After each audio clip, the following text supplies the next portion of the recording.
रास्ते में वन की ओर निकले, मन में इच्छा है कि कोई मुझे ऐसा संत, कोई ऐसा सदगुरु मिल जाए कि जो मुझे परमात्मा तक पहुंचने का कोई अच्छा सा रास्ता बता दे। तो चलते चलते मिला कौन? नारद जी मिल गए। देखा कि नन्हा सा 5 वर्ष का बालक आ रहा है। नारद जी ने सोचा कि थोड़ा सा परीक्षण कर लूं, भक्त कच्चा है कि पक्का है। क्योंकि कुम्हार जब घड़े को बनाता है, जब उसको पकाता है तो ठोक ठोक करके वो देखता है कि कच्चा है कि पक्का है। और गुरु कुम्हार शिष्य कुंभ है, और गढ़ी गढ़ी काढ़े घोट, और अंतर हाथ सहारी रे, बाहर बाहर चोट। नारद जी ने सोचा कि ठोक पीट करके देखो कच्चा है कि पक्का है। जो दूर से आवाज लगाए, कहा ओ बालक, इस घनघोर जंगल में अकेले कहाँ जा रहे हो? ध्रुव जी महाराज पास आए, कुछ भी कहा नहीं, तुरंत साष्टांग जमीन पर लेट करके प्रणाम कर लिया। ध्रुव जी महाराज ने एक शब्द कुछ नहीं कहा और तुरंत जमीन पर लेट करके साष्टांग प्रणाम करते हैं। पहली सीढ़ी मजबूत है। अपने बच्चों को अच्छा संस्कार दें कि कभी भी जाए किसी संत, किसी महात्मा के शरण में, अथवा तो अपने से बड़े के शरण में, तो सबसे पहला काम। आज ध्रुव जी महाराज तुरंत जमीन पर लेट करके साष्टांग प्रणाम करते हैं। नारद जी ने सोचा कि हाँ, संस्कार अच्छा मिला। सोचा कि दूसरी सीढ़ी देखूं। नारद जी तुरंत प्रश्न करते हैं, बालक एक बात बताओ, किसके बेटा हो तुम और यहाँ जंगल में कहाँ जा रहे हो? ध्रुव जी महाराज करते हैं, महाराज कहते हैं कि मैं तो महाराज उत्तानपाद का पुत्र हूँ। कहा इस घनघोर जंगल में अकेले कहाँ जा रहे हो? कहा मैं तो भगवान को खोजने, भगवान से मिलने जा रहा हूँ। पुनः नारद जी ने प्रश्न किया, कहा कि तुम्हें नहीं पता है कि अरे जंगल में तो बब्बर शेर रहता है, नाश्ता कर जाएगा। सोचा कि देखो बालक डरता है कि नहीं डरता है। नारद जी ने कहा कि जंगल में शेर रहता है और तुम्हारा नाश्ता कर जाएगा। ध्रुव जी ने कहा, महाराज मेरी माँ कहती है कि हर किसी में भगवान बसता है। शेर में भी भगवान होगा, मेरे अंदर भी भगवान है, आपके अंदर भी होगा। दूसरी सीढ़ी भी मजबूत है। नारद जी ने कहा कि अच्छा एक बात बताओ, जंगल में जा तो रहे हो, क्या खाओगे? वहां पे खाओगे क्या? और एक बात बताओ कि कितनी बार खाते हो, 1 बार कि 2 बार? ध्रुव जी महाराज ने कहा कभी 4 बार, कभी 5 बार। कहा अभी बालक है, 5 वर्ष की अवस्था, तो बच्चे तो थोड़ा थोड़ा करके कई बार में खाते हैं। ध्रुव जी ने कहा कभी 4 बार खाता हूँ, कभी 5 बार खाता हूँ, और अपने हाथ से कभी नहीं खाता, माँ की गोद में बैठ के हमेशा खाता हूँ। नारद जी ने कहा तो इस घनघोर जंगल में माँ कहाँ से आएगी? अब एक काम करो, यहाँ से लौट जाओ, एक काम करो यहाँ से लौट जाओ। ध्रुव जी महाराज कहते हैं, महाराज जब दांत नहीं तब दूध दियो, अब दांत दिए कुछ और भी देगा। कहा कि जब दांत नहीं था तो परमात्मा ने दूध की व्यवस्था कर दी, तो अब दांत है तो कुछ ना कुछ व्यवस्था भगवान कर ही देगा, हमें जाने दो। ध्रुव जी ने कहा अच्छा महाराज आपने मेरा तो सब कुछ जान लिया, एक बात बताओ आप कौन हो?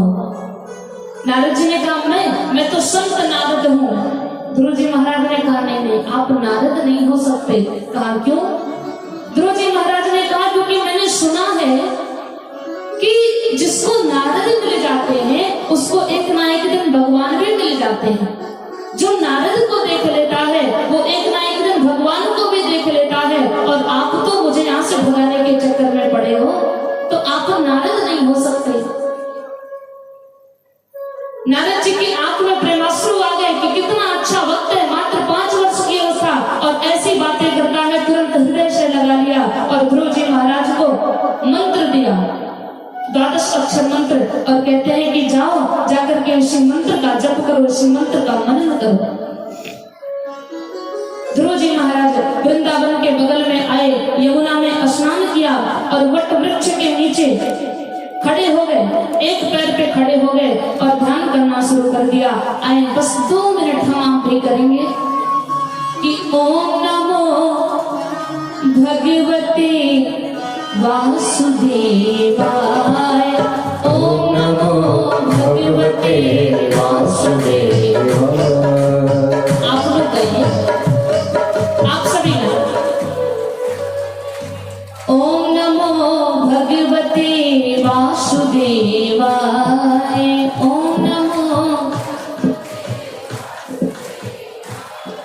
आगे से आवाज आ रही है, इधर से और पीछे से आवाज नहीं आ रही है, और भाई लोग भी नहीं बोल रहे हैं, सभी लोग बोलेंगे। ओम नमो भगवते वासुदेवाय।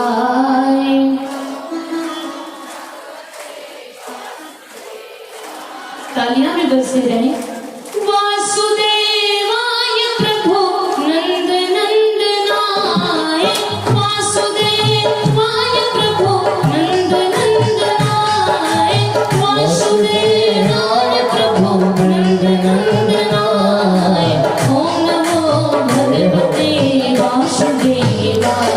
ओम नमो भगवते वासुदेवाय। ओम नमो भगवते वासुदेवाय। ओम नमो भगवते वासुदेवाय। गौरी कृष्ण कन्हैया लाल की, जय हो, वासुदेव भगवान की। जय हो। ध्यान रखना, ध्रुव जी महाराज भजन में लग गए। एक पैर पे खड़े होकर के परमात्मा का ध्यान करते हैं। जब शुरुआत किया तो जब 3 दिन बीत जाता है तो शाम को थोड़ा सा फल ले लेते हैं। 1 महीने इस प्रकार किया, 3 दिन बीतता है तो शाम को थोड़ा सा फल ले लेते हैं। 1 महीना बीता, दूसरा महीना लगा तो 6 दिन तक कुछ नहीं खाते। जब 6 दिन बीत जाता है तो शाम को थोड़े से पत्ते तोड़ करके वो पत्ते खा लेते हैं। एक महीना और बीता, जब तीसरा महीना आया तो 9 दिन पर अपनी तपस्या को रोक करके थोड़ा सा जल पी लेते हैं। जब चौथा महीना आया तो 12 दिन बीतने पर थोड़ी सी हवा पी लेते हैं। और जब 5वां महीना आया तो ध्रुव जी महाराज ने अपनी चरम सीमा पर पहुंच करके अपने श्वासों को रोक दिया। आज ये भक्त मात्र 5 वर्ष का भक्त भक्ति कर रहा है और 5वें महीने में अपने सांसों को रोक दिया, प्राण अवरुद्ध होने लगे, पूरे संसार में सन्नाटा छा गया और ध्रुव जी महाराज के हृदय में नारायण प्रकट हो गए। ध्रुव जी एक पैर पर खड़े हैं, अपने सांसों को रोक रखा है। देवताओं के भी प्राण अवरुद्ध होने लगे, देवताओं की भी सांसें अवरुद्ध होने लगी।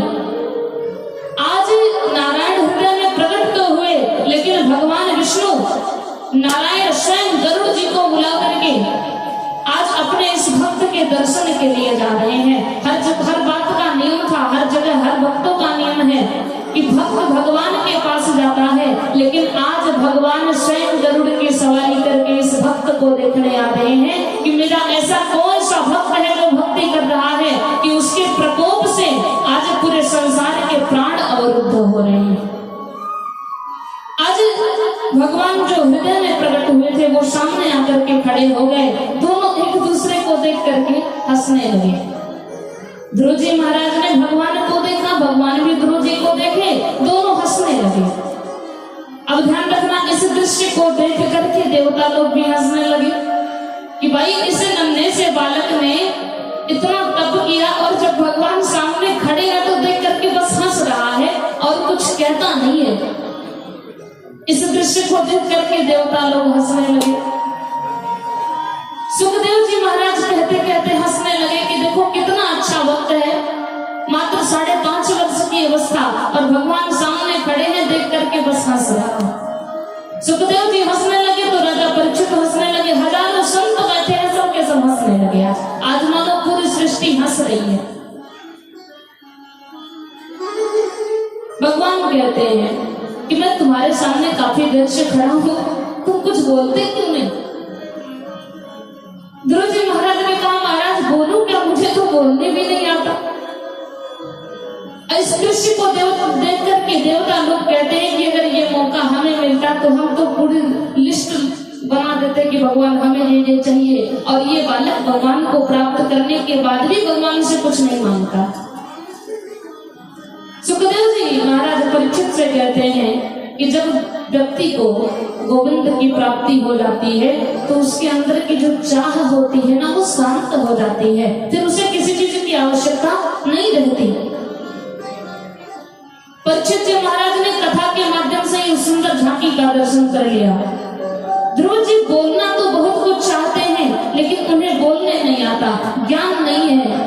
तो महाराज नारायण ने क्या किया कि अपने शंख से ध्रुव जी के गाल पर स्पर्श कराते हैं तो इन्हें वेद वेदांत सब के सब कंठस्थ हो गए। कहते हैं कि उस परमात्मा की कृपा से क्या होता है, मूकम करोति वाचालं पंगुम लंघयते गिरिम। जब परमात्मा की कृपा होती है तो लंगड़ा व्यक्ति पहाड़ को भी पार कर जाता है, गूंगा व्यक्ति बोलने लगता है। आज भगवान ने अपने शंख से ध्रुव जी के कपोल पर स्पर्श कराया तो ध्रुव जी महाराज को वेद वेदांत कंठस्थ हो गए। बड़े सुंदर शब्दों में परमात्मा की स्तुति करते हैं। ध्यान रखना प्यारे, कोई जरूरी नहीं है कि ज्ञान आपको कॉलेज से ही मिले, पीएचडी करने पर ही मिले। जिसके ऊपर नारायण की कृपा हो जाती है उसको सारी विद्याओं का ज्ञान हो जाता है। एक बात बताना, सूरदास जी के पद आप लोग सुने हो ना, मीराबाई के पद सुने हो ना। इन लोगों ने कभी कॉलेज का मुख नहीं देखा, कि देखा नहीं कभी, कभी सुना कि पढ़ने गए थे कॉलेज में, नहीं, ना विद्यालय गए। लेकिन इनके द्वारा गाए हुए पद पर आजकल के लोग पीएचडी किया करते हैं। तो ये परमात्मा की कृपा है। ध्रुव जी महाराज भगवान की स्तुति करते हैं। भगवान ने कहा वरदान मांगो। ध्रुव जी महाराज ने कहा कि अगर प्रभु देना ही चाहते हो तो हमें भक्ति का वरदान दे दो, और कुछ हमें नहीं चाहिए। बस मैं जीवन पर्यंत आपका भक्त बन करके बैठा रहूं, आपकी भक्ति मेरे हृदय में रहे। बस एक निवेदन क्या कि हर सांस में हो। संत कहते हैं ना कि सांस सांस पर कृष्ण भज व्यर्थ सांस जनि खोए, और ना जाने या सांस की आवन हो ना हो। हर एक सांस पर परमात्मा का चिंतन किया जाए कि हर सांस में हो सुमिरन तेरा, यूं बीत जाए जीवन मेरा। हर सांस में हो सुमिरन तेरा, यूं बीत जाए जीवन मेरा। तेरी पूजा करते बीते सांझ सवेरा, तेरी पूजा करते बीते सांझ सवेरा। यूं बीत जाए जीवन मेरा, यूं बीत जाए जीवन मेरा। ओ हर सांस में हो सुमिरन तेरा, यूं बीत जाए जीवन मेरा। हर सांस में हो सुमिरन तेरा, यूं बीत जाए जीवन मेरा। हर सांस में हो सुमिरन तेरा, यूं बीत जाए जीवन मेरा। बोले कृष्ण कन्हैया लाल की, हनुमंत लाल की। तो कहते हैं कि हर सांस में हो सुमिरन तेरा, यूं बीत जाए जीवन मेरा। प्रभु अगर देना ही है तो सिर्फ और सिर्फ मुझे अपनी भक्ति दे दीजिए, इसके अलावा हमें और कुछ नहीं चाहिए। नारायण ने कहा कि भक्ति तो है ही, तुम तो मेरे लाडले भक्त हो, लेकिन अभी तुम जाओ और जाकर के राज्य संभालो। ध्रुव जी महाराज का आगमन हुआ, माता पिता के चरणों में प्रणाम किया। आज बहुत प्रकार से स्वागत हो रहा है क्योंकि पिता की गोद से भी ऊंचा स्थान लेकर के ध्रुव जी महाराज आ रहे हैं। परमात्मा का दर्शन, परमात्मा को प्राप्त करके आ रहे हैं। राजा उत्तानपाद ध्रुव जी को राजा बना करके वन में चले गए तप करने। ध्रुव जी के जो भाई हैं उत्तम, बड़े उद्दंड हैं। एक दिन की बात है कि वन में जाकर के वन को उजाड़ने लगे। यक्ष लोग आए, युद्ध हुआ और कुबेर का बगीचा था, उसको नष्ट कर रहे थे। यक्षों का आगमन हुआ, भयंकर युद्ध हुआ और उत्तम मारे गए। ध्रुव जी महाराज को बड़ा क्रोध आया। ध्रुव जी महाराज गए युद्ध करने, बिना अपराध के ही बहुत सारे यक्षों को मार डाला। अब ध्यान रखना, यहाँ पे शंका किया गया कि परमात्मा के दर्शन के बाद क्रोध तो नहीं होना चाहिए। ध्रुव जी महाराज 5.5 वर्ष की अवस्था में ब्रह्म को प्राप्त तो कर लिए, लेकिन आज इन्हें इतना क्रोध आया कि बिना अपराध के ही यक्षों का संहार कर दिया। क्यों? तो समाधान संतों ने किया कि दर्शन तो मिला है लेकिन सत्संग नहीं मिला है। ध्रुव जी को भगवान का दर्शन तो हो गया लेकिन सत्संग नहीं मिला। पूछा सत्संग से क्या होगा? तो कहते हैं बिनु सत्संग का विवेक ना होई। जब तक सत्संग नहीं होगा तब तक विवेक नहीं हो पाएगा। तो स्थिति क्या हुई?